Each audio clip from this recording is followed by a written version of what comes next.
finally it all caught up with him, and he was like a paper tiger, you know, it's a Humpty Dumpty.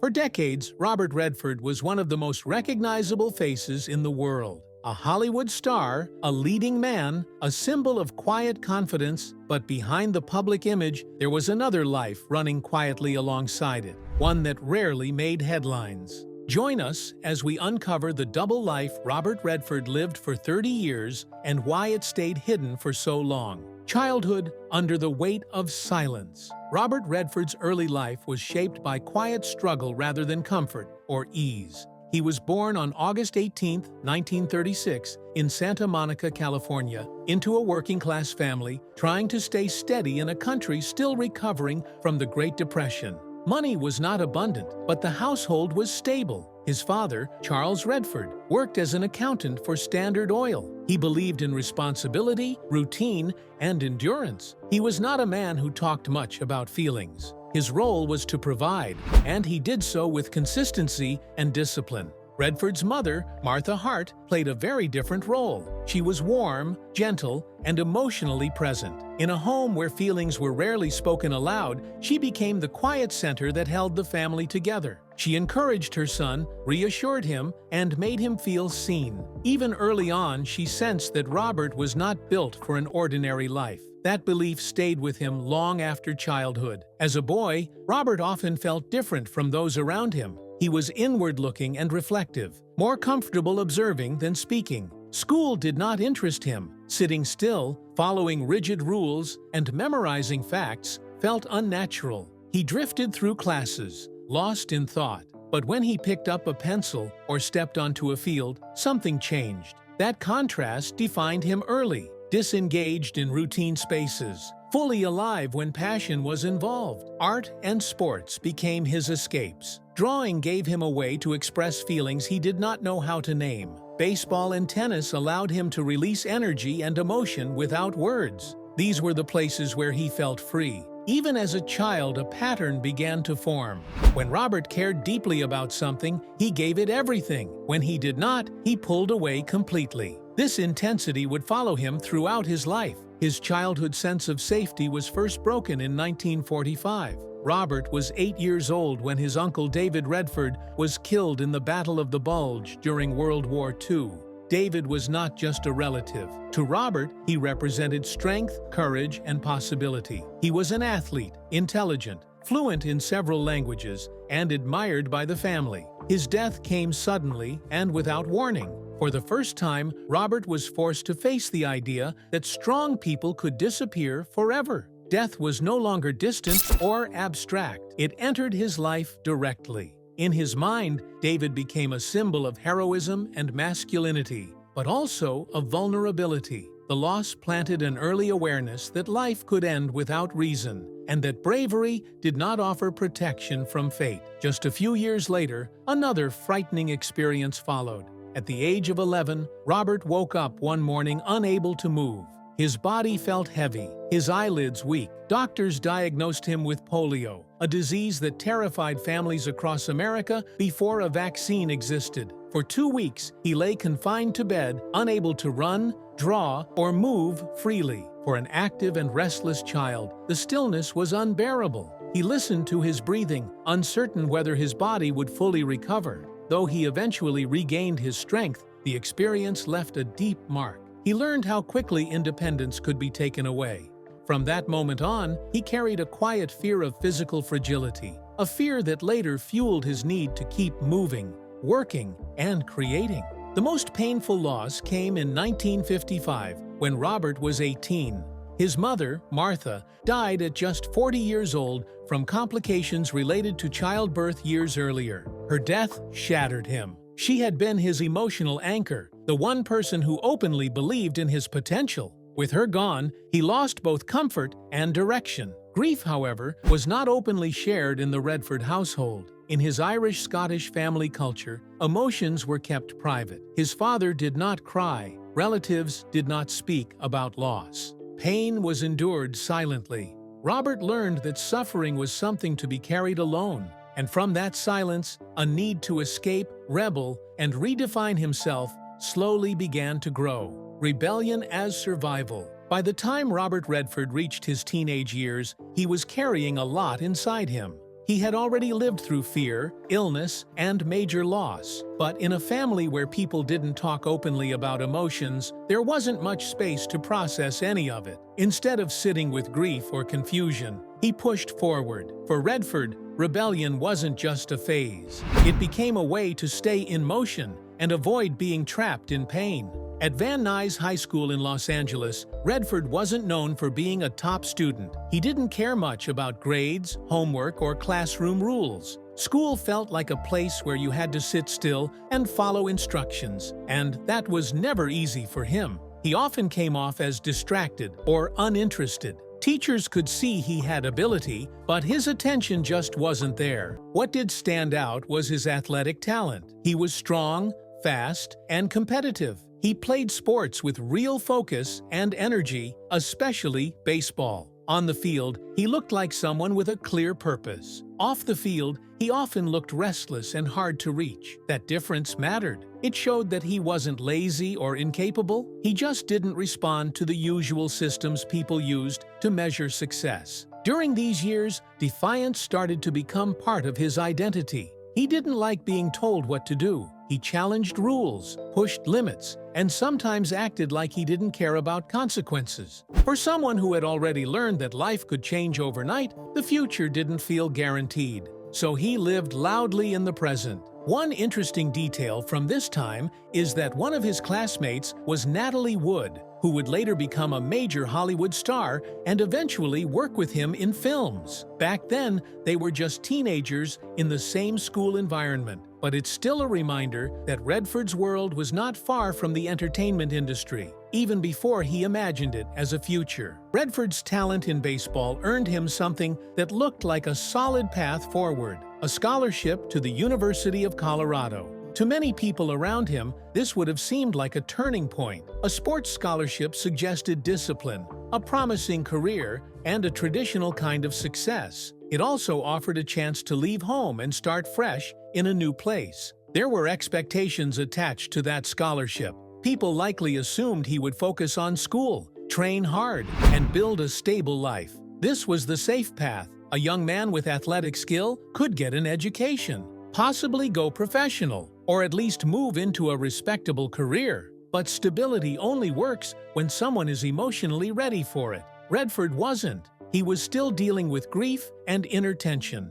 And instead of slowing down and building structure, he went in the opposite direction. In Boulder, where the University of Colorado is located, Redford's life started to spin out. Rather than focusing on baseball and studies, he got pulled into drinking, partying, and reckless behavior. He started racing cars and chasing danger. These weren't small mistakes or harmless experiments. His choices began to put his health and future at real risk. At one point, he was driving at about 90 miles per hour when his car flipped. It was a near-fatal crash. Moments like that force a person to face a hard truth. A few seconds can end everything. For Redford, this wasn't just a scary event, it was a sign of how far he had drifted. The consequences caught up quickly. His reckless lifestyle affected his performance and discipline. He lost the scholarship that had brought him there in the first place. Not long after, he was expelled. The safe path collapsed completely. In a short time, he went from a scholarship athlete with a future laid out to a dropout with nothing stable in front of him. This part of his story matters because it shows something deeper than immaturity. His self-destruction wasn't random. It was tied to emotional pressure he hadn't dealt with. When people can't express pain, they often express it through behavior. At 19 years old, Redford hit a psychological low point. He had no degree, no scholarship, and no clear direction. He likely felt shame, both from failing publicly and from disappointing the expectations people had placed on him. He also carried older grief, his mother's death still fresh in his life. And now he had added new failure on top of that loss. But there was another feeling too: freedom. Without the scholarship, without the plan, and without the pressure to fit a conventional life, he was suddenly unhooked from everything. That freedom was frightening, but it was also real. He could either sink deeper or choose something new. And he chose something new. Redford decided to leave America and go to Europe. It wasn't a neat, careful decision. It was more like a break from the life that wasn't working. He went looking for a place where he could rebuild himself, away from the identity of student-athlete and away from the shame of being expelled. That choice, walking away from the expected future, set up everything that came next. Next, he heads to Europe with no clear plan. And that's where things start to shift in a surprising way. Exile and poverty. When Robert Redford left America after getting expelled from the University of Colorado, he wasn't chasing comfort. He was trying to escape a version of life that felt like it was collapsing around him. He was young, embarrassed, and still carrying grief from earlier losses. There was no neat plan or clear destination. He simply knew he had to get away from the pressure, the expectations, and the feeling that he had failed. Europe became the place where he could be unknown, start over, and figure out who he was when nobody was watching. Redford didn't arrive in Europe with a detailed schedule or a long-term goal. He wandered. He moved through cities and countries without knowing what he would do next. That kind of drifting can look careless, but for him, it was a way to breathe. Back home, he had been labeled quickly: athlete, troublemaker, dropout. In Europe, he could be none of those things. He could just be a young man trying to rebuild himself. Florence became a key stop. It wasn't random that he ended up there. Florence had a long history of painting, sculpture, and formal art training. Redford had always drawn as a kid, and he had carried that interest quietly through his teenage years. In Florence, he leaned into it more seriously. He studied painting in a more formal way, learning technique and discipline instead of treating art like a hobby. This matters because it was one of the first times he chose a path based on what he felt inside, not what looked respectable on paper. Baseball had been a road toward stability, but art felt like truth. In Florence, he began to treat art as a real direction, even if he didn't yet know where it would lead. After Florence, Redford spent time in Paris. Paris was exciting, but it was not easy. He didn't have steady money, and he wasn't living the romantic version of an artist abroad. He lived cheaply, sometimes in uncomfortable rooms. He ate whatever he could afford. At times, that meant going hungry or stretching meals as long as possible. He wasn't a tourist, he was surviving. Paris was full of cafes where artists, writers, and thinkers gathered. Redford spent time in those spaces, soaking in the atmosphere and watching how creative people lived and talked. But being near artistic life did not erase his isolation. He didn't always have friends. He didn't always feel welcomed. Some days were likely lonely. Still, even loneliness was different there. It wasn't tied to family silence or American expectations. It was simply part of being on his own. This period created a sharp contrast in his life. On one hand, he was dealing with material hardship, little money, uncertain shelter, and basic survival problems. On the other hand, he felt a kind of freedom he hadn't experienced before. Nobody knew him. Nobody expected him to succeed in a certain way. He could spend time with art without being judged for it. He could exist as a person rather than a role. It's important to understand that this wasn't an easy finding yourself trip. It was real hardship, but hardship can build clarity. When you strip life down to basics, food, shelter, a little work, your priorities become clearer. Redford began to see what he truly needed, and it wasn't a safe career path. It was a way to express himself. During these years, painting became more than something he enjoyed. It became a way to handle everything he didn't say out loud. Redford came from a background where emotions were not discussed openly. He had learned to keep grief and fear inside. In Europe, he still didn't suddenly become a person who talked about feelings.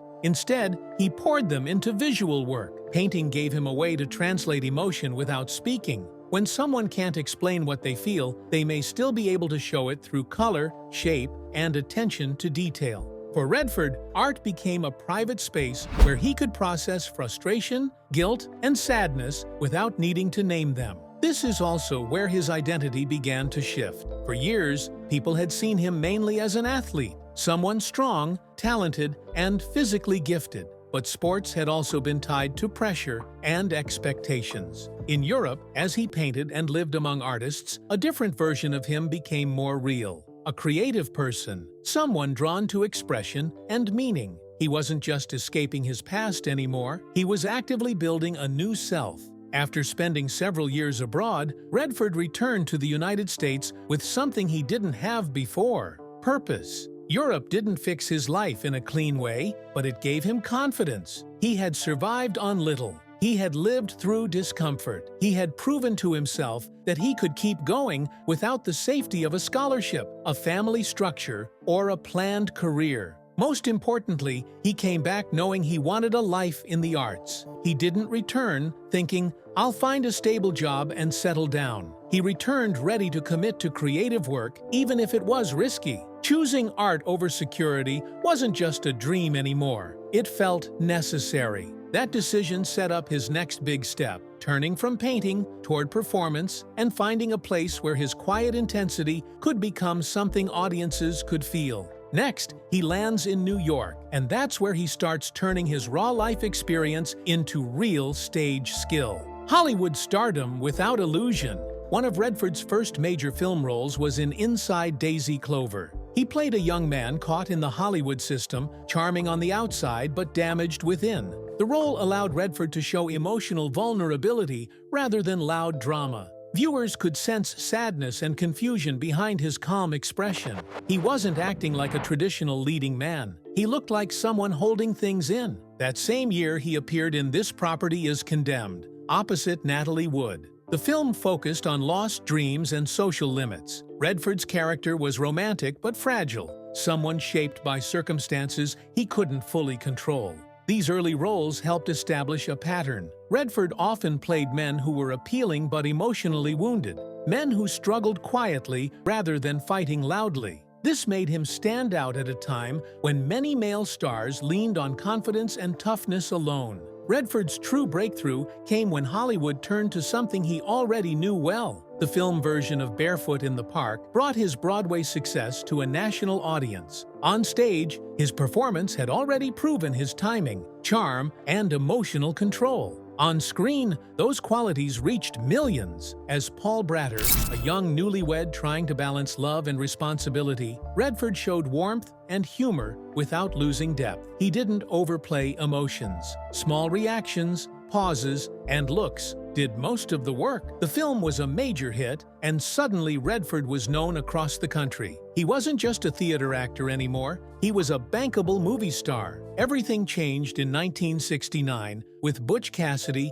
and the Sundance Kid. Redford played the Sundance Kid, a skilled gunman who spoke little but acted decisively. Opposite him was Paul Newman, whose character, Butch Cassidy, was fast-talking and playful. The contrast between them became the heart of the film. Redford's Sundance Kid was calm, loyal, and reserved. He didn't need many lines. His presence alone carried weight. This role turned Redford into an international star, but it also defined a screen persona that would follow him for years. He became known as the quiet man with strength beneath the surface. The film also reshaped the Western genre. Instead of celebrating simple heroism, it showed friendship, uncertainty, and inevitable change. From that point on, the name Sundance became closely tied to Redford himself, both in public image and later in his work behind the camera. After such a massive success, Redford could have stayed safely within similar roles. He chose not to.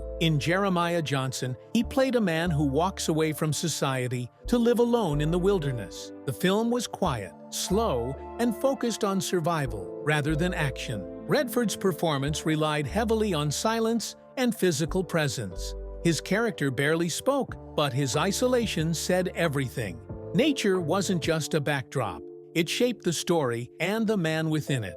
This role showed Redford's willingness to strip away glamour and lean into solitude.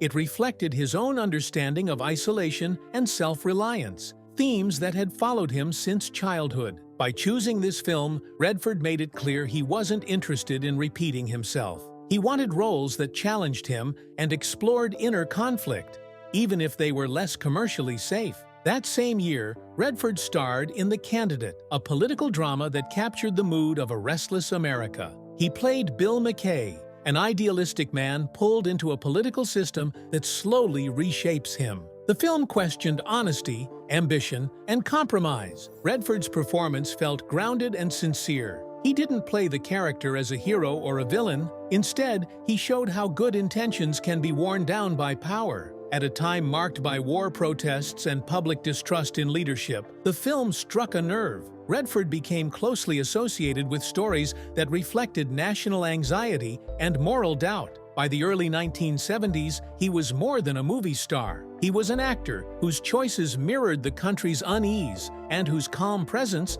allowed difficult questions to sit with the audience. Next comes the period where his fame peaks, but his roles grow darker, sharper, and far more risky. Love, loss, and private collapse. Behind Robert Redford's calm screen presence was a private life shaped by deep attachment, repeated loss, and long periods of emotional strain. While the public saw a confident star rising through Hollywood, his personal world was often unstable and painful. Love gave him grounding, but it also exposed him to losses that never fully healed. In 1958, before fame or financial security, Redford made a sudden and heartfelt decision. He married Lola Van Wagenen, a young woman from Utah, despite strong objections from her family. They were both very young and had little money, but they shared belief in each other, and in the future, they hoped to build. Their marriage was not glamorous. It was built on shared struggle and faith rather than comfort. During those early years,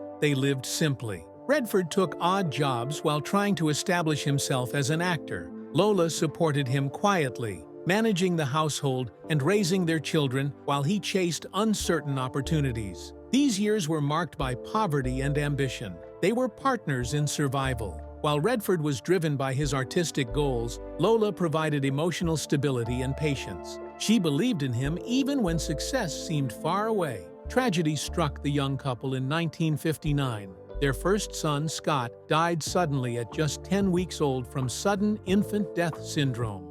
The loss was devastating. For Redford, it became one of the deepest wounds of his life. He later admitted that the question of whether he could have done something differently stayed with him forever. Grief from the death of a child does not fade with time. It settles into daily life. Redford carried that pain quietly, just as he had learned to do growing up. Fame and success did nothing to soften it. The loss of Scott created a sense of guilt and helplessness that never fully left him. It reinforced his belief that life could change without warning and that love always came with risk. After Scott's death, Redford and Lola went on to have 3 more children. As Redford's career grew, so did the pressures on their family. Fame brought financial security, but it also brought absence. Long filming schedules and constant travel meant time away from home. Lola often carried the weight of parenting while Redford worked. Their children grew up alongside their father's rising public image. This was not easy. One son, James Redford, was diagnosed with a serious liver disease at a young age and required major medical treatment, including organ transplants. The family lived with ongoing fear and uncertainty about his health. Their daughter, Shauna, faced her own trauma when her partner was murdered in the early 1980s. Another child, Amy, later pursued a career in acting and directing. Each child faced challenges that tested the family's resilience. Redford did what he could to support them, but the emotional toll was heavy. Balancing fame, work, and family responsibility became increasingly difficult. After 27 years of marriage, Redford and Lola divorced in 1985. On the surface, the separation was described as mutual and respectful. In reality, it marked a breaking point. Years of distance, emotional exhaustion, and different paths had taken their toll. The marriage that had survived poverty and early loss could not survive the long strain of fame and separation. Following the divorce, Redford withdrew emotionally. He struggled with depression and isolation. He lived alone for long periods, often neglecting his health. He wrote letters to Lola, trying to express regret and longing, but they were never answered. Despite the end of their marriage, Redford continued to speak of Lola with deep respect. He often described her as the greatest support of his life and acknowledged that without her, his career might never have happened. The divorce did not bring freedom. It brought emptiness. For someone who had always carried pain quietly, the loss of his closest emotional anchor left him exposed and unsteady. In the years that followed, Redford entered several romantic relationships. These connections were intense but short-lived. They were marked by passion, strong emotion, and eventual distance. None provided the lasting stability he had lost. Rather than filling the emotional gap, these relationships often highlighted it. What Redford seemed to be searching for during this period was not excitement or escape, but balance. He wanted connection without pressure, understanding without performance, but finding that took time. These years were a process of learning how to live alone, how to carry grief without shutting down, and how to stay open to love without losing himself. After years of heartbreak and solitude, a calmer chapter finally begins, and it changes the way he lives and loves. The final performance. As Robert Redford moved into his later years, something noticeable happened in the way he approached his work. He no longer seemed interested in proving anything. He wasn't chasing relevance, awards, or public attention. Instead, he leaned into honesty. Aging was no longer something to hide or fight. It became something to accept, observe, and use thoughtfully in his final roles. Redford's final on-screen performance came with The Old Man and the Gun. In this film, he played an aging bank robber who remains polite, calm, and oddly joyful as he continues committing crimes late in life. The character is not driven by greed or anger. He simply enjoys what he does. The role felt like a quiet farewell. Redford's character is charming but clearly older. His body moves carefully. His energy is limited.